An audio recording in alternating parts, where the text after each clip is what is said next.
Dalam video kali ini, saya nak mengajar cara untuk nak pilih band untuk dapatkan internet yang lebih cepat di peranti Samsung ya. Untuk pengetahuan, kebanyakan peranti Samsung ni memang ada fungsi ni secara default dan anda tak perlu headphone anda pun ya. Tapi sebelum itu, jika telefon bimbit anda tu agak baru, kena pergi ke setting dan pergi security and privacy. Anda pergi ke cari feature auto blocker dan anda tutupkan sebelum itu. Tutupkan sebab jika anda bukakan auto blocker, anda tak boleh nak akses benda tu ya.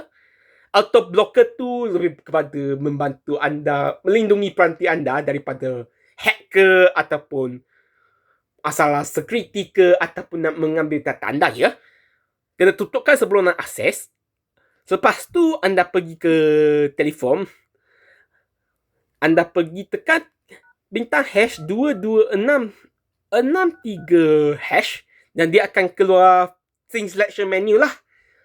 Setiap peranti tu dia beza sikit. Ini adalah Galaxy A06 5G di mana dia punya feature tu macam ni ya. Untuk nak lock band tu, anda pertama sekali anda clear all bands. Itu pun tengok telefon bimbit anda juga ya. Setiap telefon bimbit tu dia punya feature tu berbeza. Anda pergi ke NR Plan Preference. Saya nak lock 5G SE lah kan.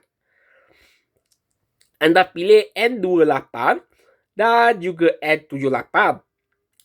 Selepas anda dah pilih band yang anda nak kan, anda apply band configuration dan anda berjaya tukar band. Untuk nak tengok band yang anda disambung, pergi bintang hash 0011 hash dan tekan sing satu lah. Anda akan nampak band apa yang dia sambung.